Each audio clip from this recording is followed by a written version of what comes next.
이 미사 천막에서 다 모여서 하는 미사를 하는 것이 딱 두 번입니다. 부활 전야 밤미사하고 이 성탄 암미사인데 못하게 모여서 미사를 하면 참 좋네요.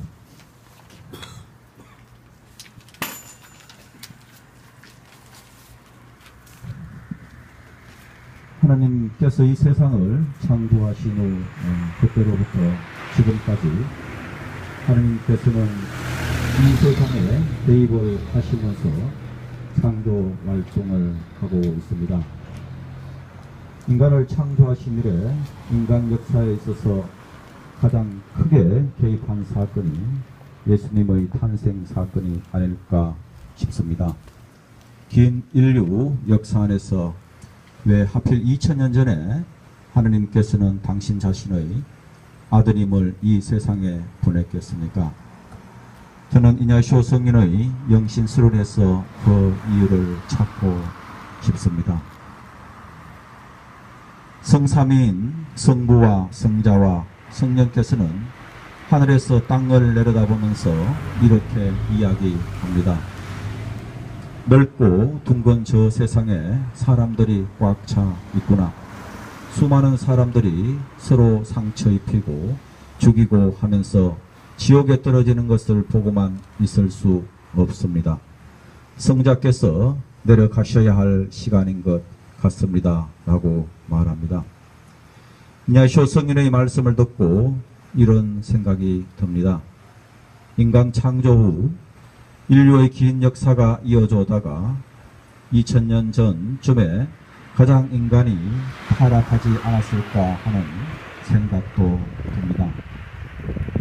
그렇다면 그로부터 2000년 후 지금 이 세상을 볼 때 그때보다 지금이 더 나아졌다는 생각이 듭니까? 아마 대부분의 사람들은 그렇지 않다는 생각도 할 것 같습니다. 우리가 사는 세상 곳곳에서는 여전히 사람들이 굶어 죽어가고 있습니다. 종족과 민족과 국가 간의 분쟁과 전쟁으로 사람들이 여전히 죽어가고 있습니다. 우리가 사는 이곳 강정은 또 어떻습니까? 바로 저 너머 해군기지 안에는 몇 년 동안 어둠의 세력이 어둠을 품고 있고 또 가까운 미래에는 군관사 행정대 집행으로 마을 안까지 어둠이 덮일 가능성도 배제를 못하고 있습니다. 그래서 2000년 전이나 지금이나 세상은 뭔가 달라져 보이지는 않는 것 같습니다. 그래서 어떤 사람들은 예수님의 구원 사업이 실패했다고 예수님을 이 땅에 보내신 하나님의 창조 사업도 실패했다고 합니다. 하지만 오늘 예수님이 빛으로서 오심을 우리는 믿습니다. 빛으로 오시면서 오늘 첫 독서에서 이렇게 말씀하십니다. 어둠 속을 걷던 백성이 큰 빛을 봅니다. 암흑의 땅에 사는 이들에게 빛이 빛입니다. 우리도 예수님의 빛을 받고 이 빛을 저 반대편 해군기지 안으로 보냅니다. 또 지나가는 사람들에게 그 빛을 비추고 있습니다. 지금 이 시간 세계 곳곳에서 수많은 사람들이 예수님의 빛을 받고 그 빛을 다른 사람들에게 비추고 있습니다. 만약 예수님께서 2000년 전에 오시지 않았다면 현재 우리의 삶이 더 나아졌다고 할 수 있습니까? 저는 그렇지 않다는 생각이 듭니다. 오늘 예수님께서는 베들레헴 구유에서 연약한 아기의 모습으로 오셨습니다. 만약 그분께서 개선 장군처럼 많은 사람을 이끌고 이 세상에 오셨다면 어떻게 되었겠습니까? 아마 적지 않은 사람들은 그분의 강한 모습에 거부감을 가졌을 것입니다. 그분의 강한 모습에 위축감이 들어서 자유스러움이 많이 없어졌을 것입니다. 예수님께서는 연약한 아기로서 우리에게 오심으로써 우리가 그분께 접근하기 쉽게 만들었고 우리의 기가 살아날 수 있었고 우리의 자유가 회복될 수 있었습니다.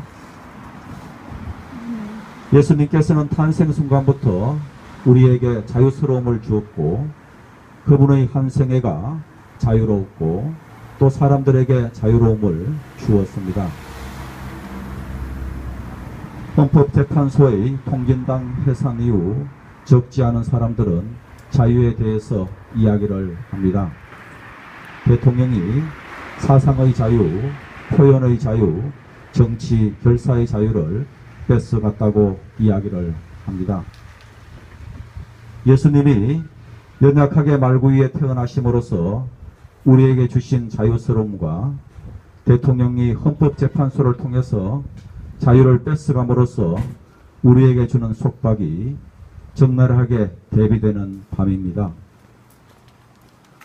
오늘 예수님께서는 베들레헴 구유에서 가난하게 태어나셨습니다. 태어나기도 가난하게 태어나셨지만 그분은 한평생 가난하게 사셨습니다.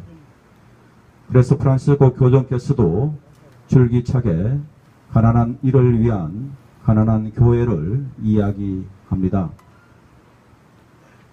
가난한 이를 위한 가난한 교회가 되기 위해서는 교회가 우선 가난해야 합니다.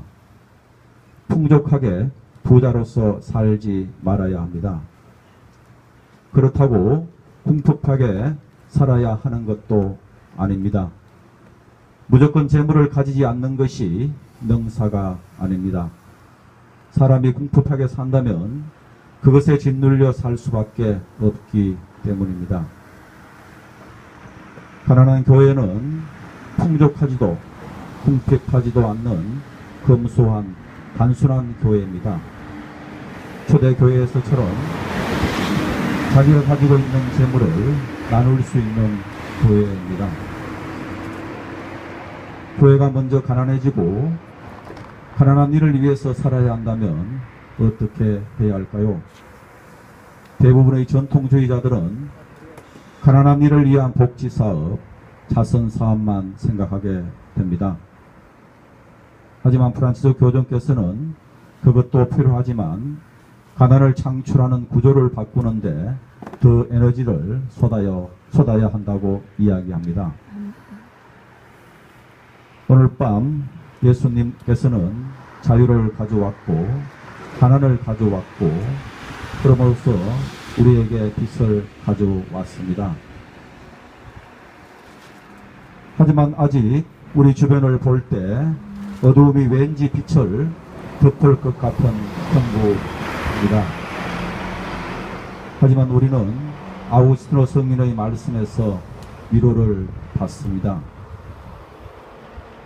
전능하신 하느님께서는 최상의 선이심으로 만일 악에서 선을 이끌어내실 충분한 능력과 선을 가지고 계시지 않다면 당신의 피조물들 안에 어떠한 악도 존재하도록 방치하지 않으실 것이다. 하나님은 최상의 선입니다. 하나님이 모든 악을 결국 선으로 이끌어내시지 못한다면 하나님이 최상의 선이라고 할 수 없습니다.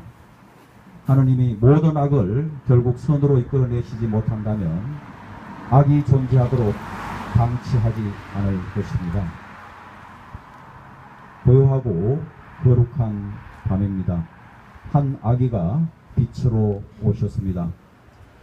어둠 속을 걷던 백성이 큰 빛을 봅니다. 암흑의 땅에 사는 이들에게 빛이 비칩니다. 어두움은 결코 빛을 이기지 못할